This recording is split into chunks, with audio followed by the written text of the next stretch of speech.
C'est très simple, je vous pose 15 questions et l'objectif c'est de me répondre en 15 réponses courtes de façon instinctive en 2-3 mots. Est-ce que c'est faisable?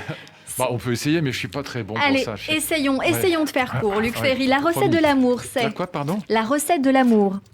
C'est quand il y a les trois, Eros, Philia, Agapé, c'est un peu cuisse, mais c'est vrai. Il faut qu'il y ait l'érotisme, il faut qu'il y ait l'amitié, il faut qu'il y ait le respect de l'autre. C'est une très bonne réponse. Donner, le reste c'est... Donner, le reste c'est... Mais c'est tout, il n'y a rien à attendre. On donne, quand on aime ses enfants, on donne tout et on n'attend pas des choses en retour. Être heureux, c'est... Ça n'existe pas, c'est une connerie sans nom. Les gens qui cherchent le bonheur sont des imbéciles, ça n'existe pas. Souffrir, ça sert à quoi?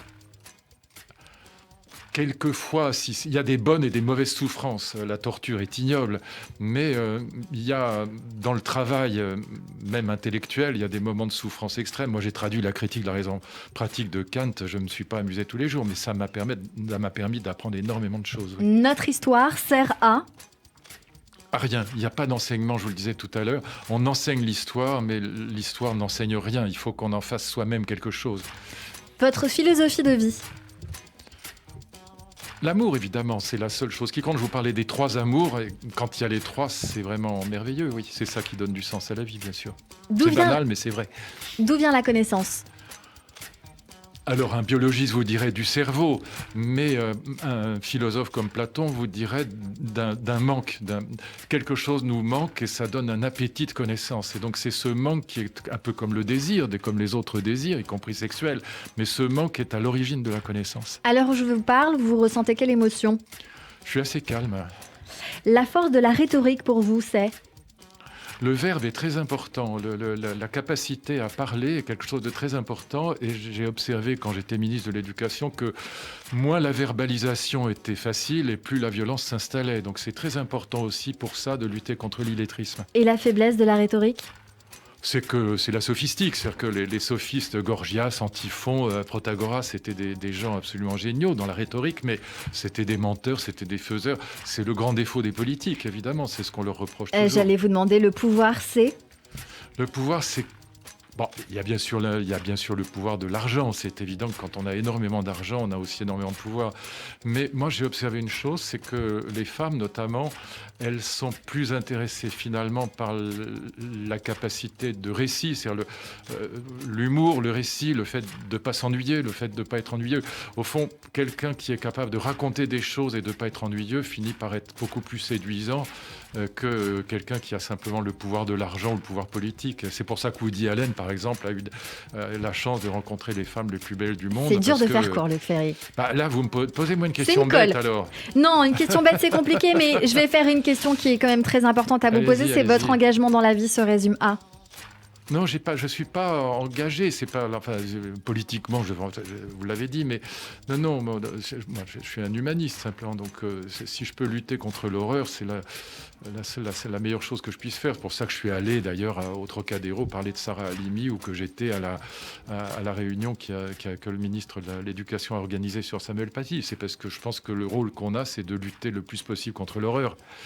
Et c'est sans fin. Notre émission continue avec vous, Luc Ferry, avec nos auditeurs qui vous interrogent sur Radio J. Radio J. 15h, 16h30, Cyrielle Sarah Cohen. 16h08 sur Radio J, merci de nous avoir rejoints et tout de suite c'est la séquence influenceur-auditeur avec le philosophe Luc Ferry et je crois que nous avons Mégane en ligne qui est professeure des écoles à Nîmes, qui est auditrice de Radio J et qui voulait échanger un petit peu avec vous avec potentiellement une question. Luc Ferry, bonjour Mégane. Oui, bonjour. Tout d'abord, je voulais vous remercier pour votre émission. Je vous écoute régulièrement en replay et je prends énormément de plaisir. Oh, c'est adorable, c'est adorable. Alors dites-nous tout Mégane, vous avez une question, est-ce que c'est une question que vous avez pour Luc Ferry? C'est pas réellement une question, mais moi ça fait 3 ans que je suis professeure des écoles sur Nîmes et j'ai passé le concours qui est plutôt exigeant et qui a été vraiment très difficile. Ah oui. Et je me retrouve dans une situation compliquée parce qu'en fait, au niveau de la formation, je trouve qu'il y a un énorme manque. C'est au niveau des élèves en situation de handicap. Et en fait, ça fait 3 ans que je me retrouve avec des élèves avec de forts handicaps moteurs et psychologiques, sans AVS, avec des parents pas forcément, qui se rendent pas forcément compte que leurs enfants ont des difficultés. Et c'est extrêmement difficile à gérer parce que avec 28 élèves, c'est très difficile de faire classe en ayant un enfant ou plusieurs enfants dans des classes en situation de handicap. Et au niveau de la formation, c'est extrêmement compliqué. Voilà. Et Luc Ferry, est-ce que vous avez des solutions, vous qui avez sorti un livre en proposant des solutions pour l'éducation ? Je ne suis pas ministre de l'Éducation, mais quand j'étais ministre de l'Éducation, j'ai multiplié exactement pour cette raison qu'indique cette collègue, j'ai multiplié par 10 le nombre d'auxiliaires de vie scolaire, parce que c'est extrêmement difficile quand on n'a pas une formation, on peut dire de psychiatrie, de parler, de gérer, j'allais dire, le mot n'est pas beau, pardon, mais un enfant autiste, il faut savoir ce que c'est compliqué.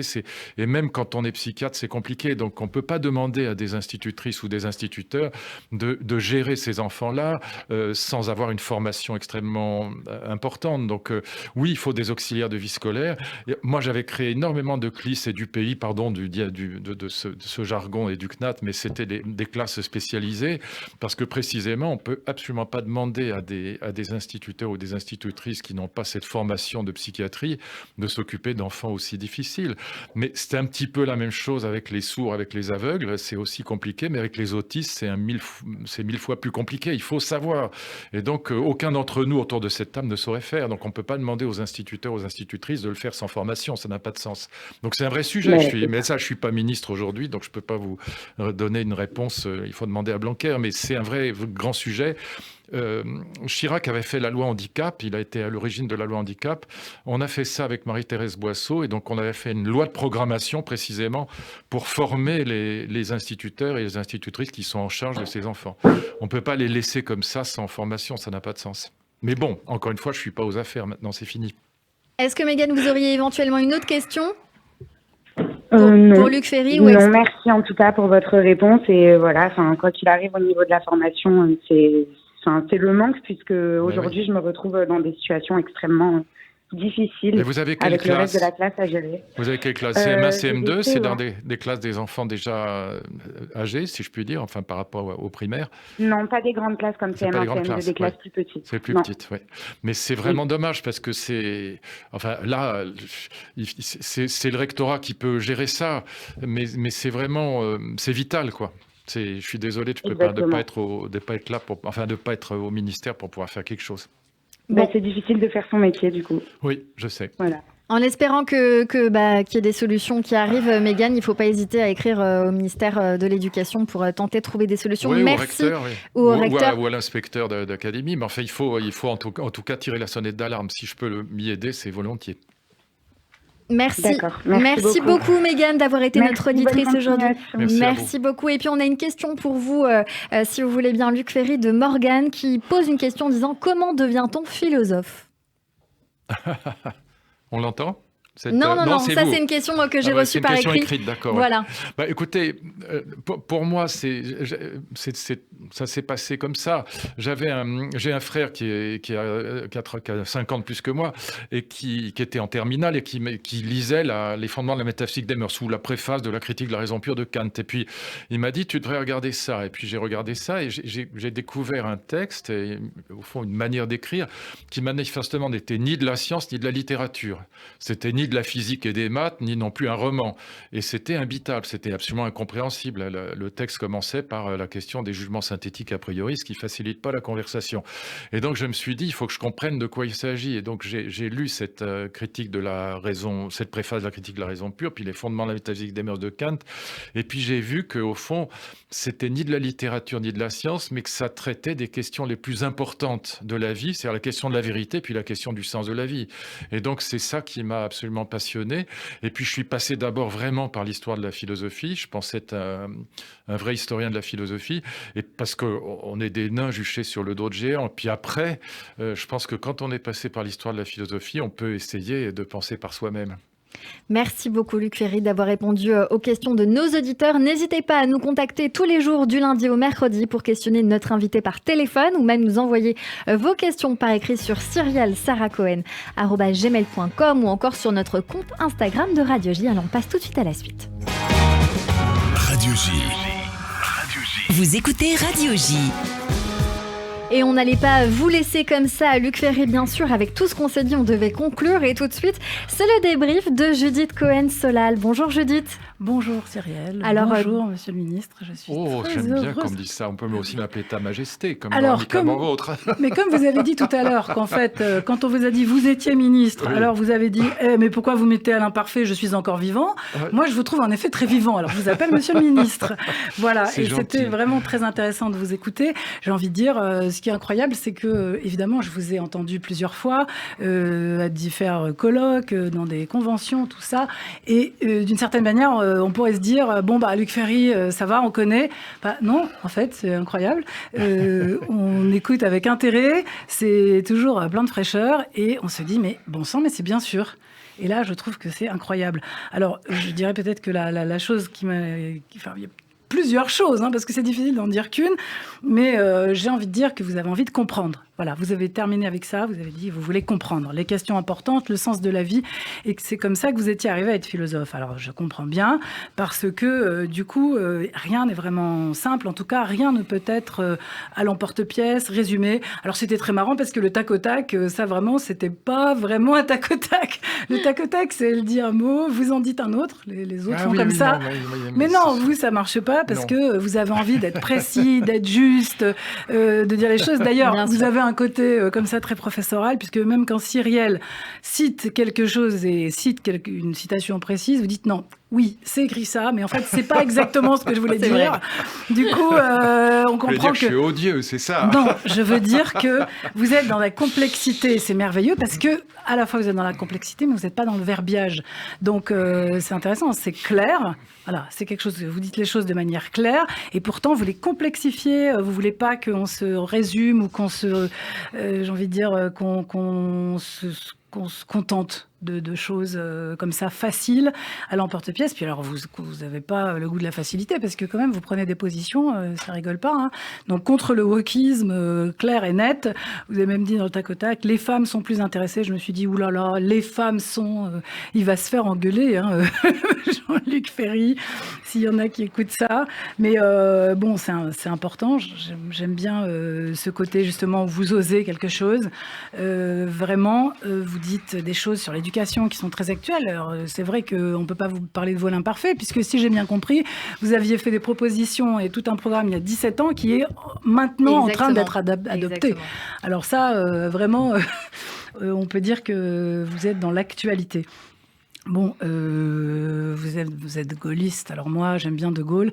Je l'ai dit. Vous avez écrit un livre sur ça. C'est ça, un petit placement de En produit. plus, Judith. Non, c'est pas un mais placement. C'est voilà, puisque c'est le thème. Voilà. Allons-y. Vous avez sorti un livre qui s'appelle Les Adieux au Général, je crois, aux éditions Lafon, avec Jonathan Ayoub. Voilà, c'est ça. Et que bien sûr, j'enverrai à Jean-Luc Ferry. Ça va lui plaire. Et puis bon, ce côté de dire les choses clairement. Vous n'avez pas peur de parler d'islamophobie, qui est un mot fourre-tout, toutes ces choses dont aujourd'hui, quand même, il faut avoir du courage. Donc moi, je vous trouve courageux. J'ai envie de dire, quelle est la grammaire de Luc Ferry ?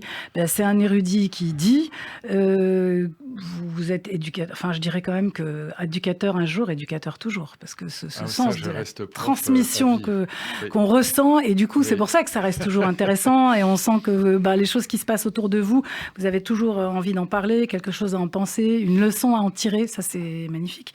Et c'est vrai que dans le tac au tac, finalement, c'est vrai que c'était pas un tac au tac, mais bon quand même... C'était très intéressant quand même. C'était drôlement intéressant. Bien sûr. Alors, il me reste encore une minute. Mais deux même, Judith. Deux. Alors, j'ai pas très bien compris le clin d'œil de Christophe Barbier qui a parlé du Don Juan pendant très longtemps. Alors, je sais pas, c'est un clin d'œil, qu'est-ce qu'il faut comprendre ? Vous êtes un Don Juan ? Je ne sais non, pas. c'est pas du tout ça. Je sais bien, je vous vous dis ça avec humour.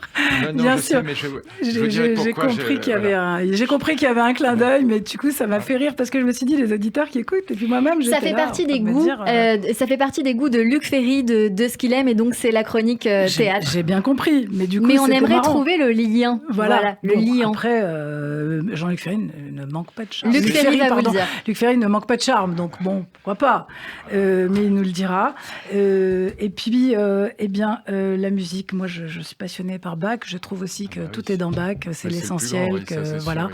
Et je trouve que c'est une musique très talmudique. Je dis ça pour faire le lien, parce parce que j'ai envie de terminer avec une histoire juive, parce que c'est vraiment ça que ça m'a inspiré, l'école, Freud, parce que évidemment, alors il a dit quelque chose qui a été très doux à mes oreilles, je dirais.